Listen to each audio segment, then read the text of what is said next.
Hello, good morning everyone. Today I am teaching you history. Chapter number 1, Glorious India, गौरवशाली भारत. Beginning to 1206 AD.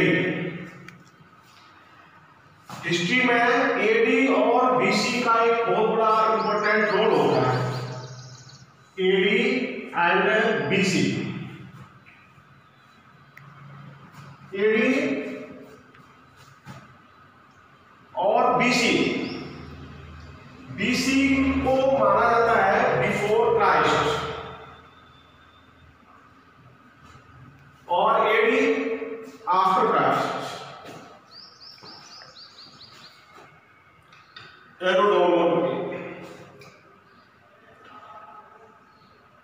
तो जो glorious India है वो ये हिस्ट्री में लिखा हुआ है कि up to 1206 it was glorious.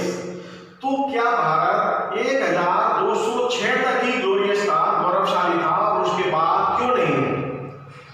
उसके पीछे बहुत सारे फैक्टर्स हैं कि 1206 के बाद ए लॉट ऑफ इन्वेडर्स आए. जैसे सबसे पहले मुस्लिम इन्वेडर अलाउद्दीन आया और उसके बाद बहुत सारे इन्वेडर्स आए जिन्होंने भारत पर आक्रमण किया और फिर धीरे धीरे हमारे भारत की सिस्टम, रूलिंग सिस्टम सब कुछ बदलता गया.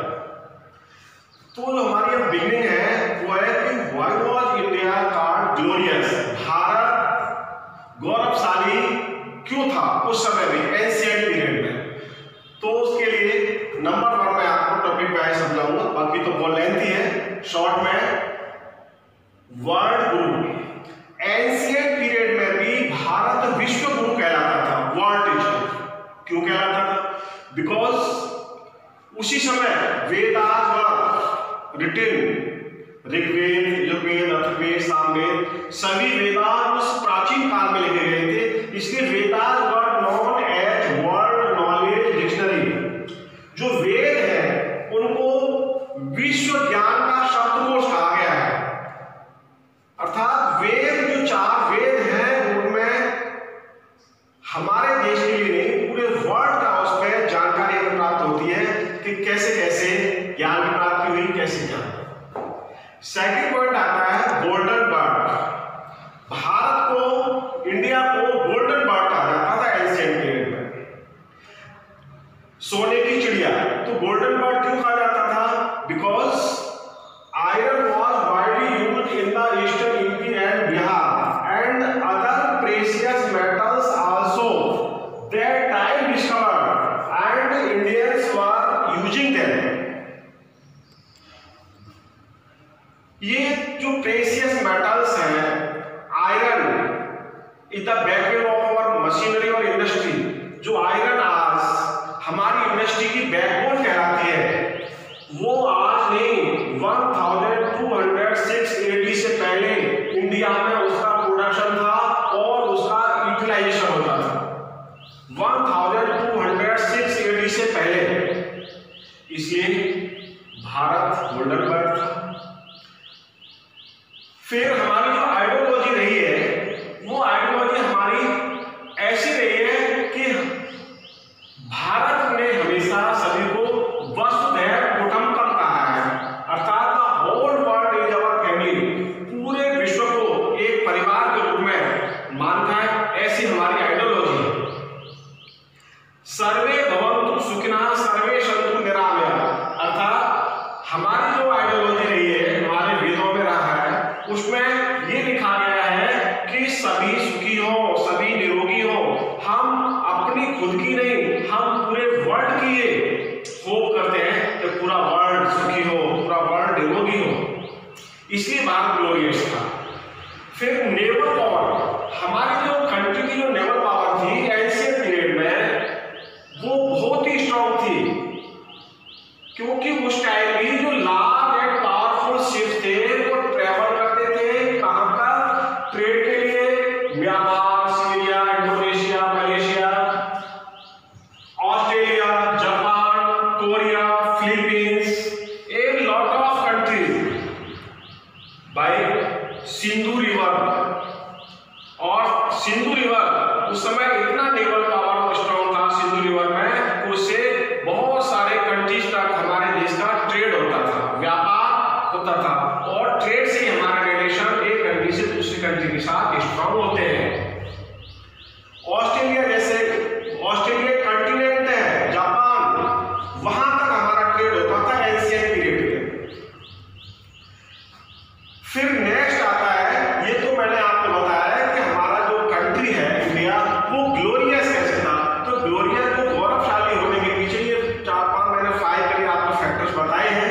फिर आगे आता है अपना कि महाजनपदास पीरियड, महाजनपद जिसे आज हम स्टेट कहते हैं, उस समय इसको महाजनपदों में द होल इंडिया को डिवाइड किया हुआ था, जिसमें पूरे इंडिया को लगभग, उस समय भारत भी विशाल था, तो एक बौद्धिस्ट टेक्स्ट है उसके अकॉर्डिंग 16 महाजनपदास बताए गए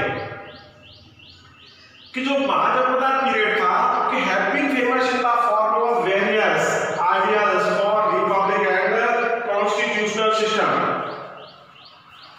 बाय द 6th सेंचुरी, कि 6वीं शताब्दी का हमारे देश में बहुत सारे रिपब्लिक कॉन्स्टिट्यूशनल सिस्टम था, और जो यहाँ पर जनपदास थे वो 2 टाइप्स के थे। 2 टाइप्स, रिपब्लिक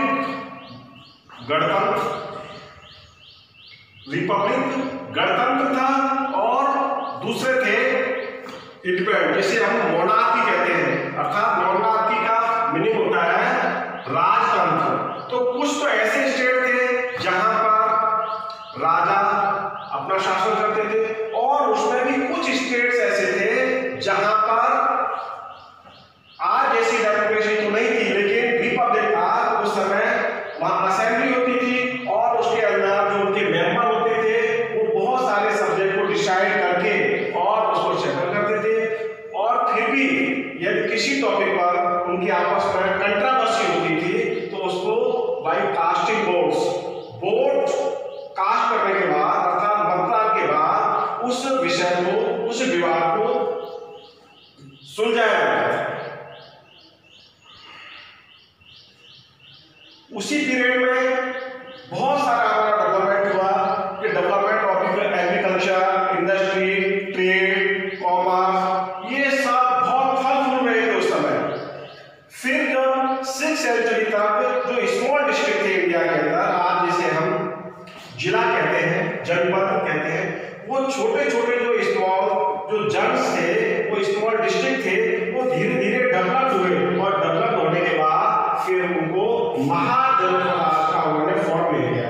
और जो महाजनपदास थे, आज वो जिसे आप स्टेट के रूप में देखते हैं, तो जो बौद्धिस्ट टेक्स्ट है अंगुत्तरा निकाय, उसके मार्फत हमें लगता है कि आज करीब 60 महाजनपद उस समय हमारे देश में व्यवस्थित थे।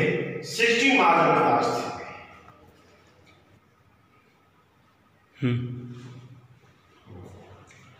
अब ये भी मैंने आपको बताया कि जो बौद्धिस्ट टेक्स्ट है उसके अकॉर्डिंग इंडिया में लगभग 60 महाजनपद हमें हिस्ट्री में बताए गए हैं। तो ये महाजनपद थे, ये 2 टाइप के थे, मोनार्की एंड रिपब्लिक। मोनार्की मैंने नहीं बताया, मोनार्की कहते हैं जहां पर रूल जो होता है वो राजा के द्वारा होता है, और जिसे राजतंत्र कहते हैं। और रिपब्लिक उसे कहते हैं जहां पर जिसे हम गणतंत्र कहते हैं, और जहां पर पब्लिक मेंबर्स के द्वारा, और वहां पर जैसे आज डेमोक्रेसी होता है उस हिसाब से उसके अंदर रूल होता है। अब जो 16 महाजनपद है उसके अंदर राजस्थान में 4 महाजनपद आते हैं, जिसमें राजस्थान का जो ज्योग्राफिकल एरिया है वो 4 महाजनपदों में आता है। सबसे पहला जो महाजनपद है उसके बारे में हम स्टडी करेंगे, जांगल प्रदेश। जांगल नाम से जाना जाता है। जांगल जो महाजनपद था उसकी कैपिटल अहिजतापुर, जिसे आज प्रेजेंट में नागौर कहते हैं। जो नागौर एक डिस्ट्रिक्ट है राजस्थान का, तो नागौर उस समय जांगल प्रदेश की कैपिटल हुआ करती थी। उस समय का नाम उसका अही छतरपुर था। और इसमें कितना हमारा भौगोलिक क्षेत्र जो हमारा ज्योग्राफिकल एरिया इनको था वो बीकानेर से लेकर के जोधपुर तक का जो एरिया था वो जांगल जनपद में आता था। जो जांगल था तो जांगल वर्ड हम जानते हैं कि जंगल, जंगल मीन्स फॉरेस्ट। तो फॉरेस्ट जो थे तो जो बीकानेर जोधपुर का एरिया था और जांगल प्रदेश का जो राजा हुआ करता था, किंग जो राजा था वही, और ये जंगल जो था तो फॉरेस्ट का ऑनर कहलाता था। और फॉरेस्ट का ऑनर होने की वजह से राजा ने अपने आप को जंगलधर नाम से भी उपाधि ले रखी थी, अर्थात जांगल प्रदेश के राजा को जंगलधर भी कहा जाता था। नेक्स्ट आता है सेकंड, मत्स्य महाजनपद।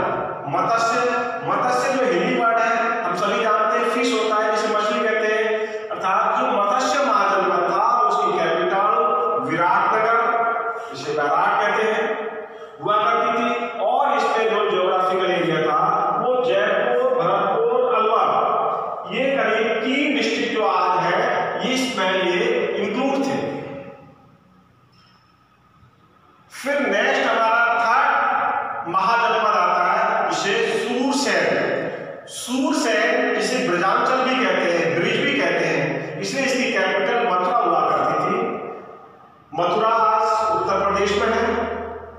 लॉर्ड कृष्णा का बर्थ प्लेस है जिसे आप सभी जानते हैं। और इसमें जो ज्योग्राफिकल एरिया था वो भरतपुर, धौलपुर, करौली और some part of the urban इसमें इंक्लूड था। और जो सूरसेन जो महाजनपद था यहाँ पर जो रूलिंग डायनेस्टी थी उसे यदु डायनेस्टी कहा जाता था, जिसे यादव कहते हैं। तो सूरसेन महाजनपद में रूलिंग करने वाला जो वंश था, डायनेस्टी थी, वो यदु डायनेस्टी थी। और जिसे हम लॉर्ड कृष्णा का बर्थ प्लेस भी कहते हैं, मथुरा, वो उसकी कैपिटल हुआ करती थी। नेक्स्ट और लास्ट जो राजस्थान में आता है, शिवी, जो 4th महाजनपद है जो राजस्थान को बिलोंग करता है, वो शिवी था। जो शिवी महाजनपद था इसके जो किंग हुआ करते थे बहुत ही जेनोनियस हुआ करते थे। इसकी कैपिटल शिवपुर हुआ करती थी। उस समय पाकिस्तान कोई कंट्री नहीं था, इंडिया का पार्ट होता था, इसलिए शोरकोट नाम का प्लेस है पाकिस्तान में, डिस्ट्रिक्ट है, उसे शिवपुर कहा जाता था। आज वो पाकिस्तान में है, शोरकोट। और इसी पीरियड में जो शिवी से अर्थात शिवी जनपद में रहने वाले को शिवीज कहा गया, वो उस समय साउथर्न पंजाब से आकर के और राजस्थान जो अभी मेवाड़ जो रीजन है वहां वो धीरे धीरे रहने लगे। और उनकी कैपिटल फिर बाद में आगे चल करके जो शिवीज की कैपिटल बाद में चित्तौड़गढ़ हो गई। और चित्तौड़गढ़ कैपिटल भी हो गई। और शिवी एक इस टाइप का स्टेट था कि it was a Republic state, अर्थात जो शिवी था, अभी हमने ऊपर 3 पढ़े उनमें से ये जो शिवी था ये रिपब्लिक स्टेट था, क्योंकि यहाँ पर जो सब्जेक्ट्स होते थे जब असेंबली के अंदर, तो जो राजा होता था और राजा के जो रूलिंग करने के लिए उसके मेंबर्स हुआ करते थे, रिप्रेजेंटेटिव्स हुआ करते थे, उनकी मीटिंग होती थी असेंबली के अंदर। और जब भी कोई सब्जेक्ट होता था तो उसको इजीली डिसाइड करने के लिए असेंबली में टुगेदर होते थे, मीटिंग होती थी। और फिर भी अगर एनी पॉइंट उनके आपस में कंट्रोवर्सी होती थी तो उसके लिए boards were casted to settle the disputes और to decide the any matter.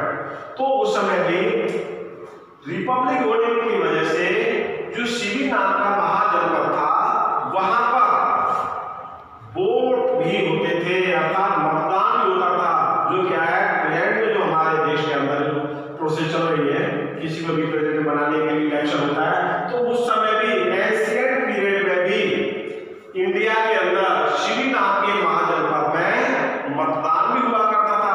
यदि कोई विषय, कोई सब्जेक्ट जिस पर कंट्रोवर्सी होती थी मेंबर्स की, तो उसके लिए उस समय भी इलेक्शन हुआ करता था। ये आज हमने आपको 4 जो महाजनपद है जो राजस्थान को बिलोंग करते हैं उसके बारे में पढ़ा है। Next topic will be continue and tomorrow we will visit same time.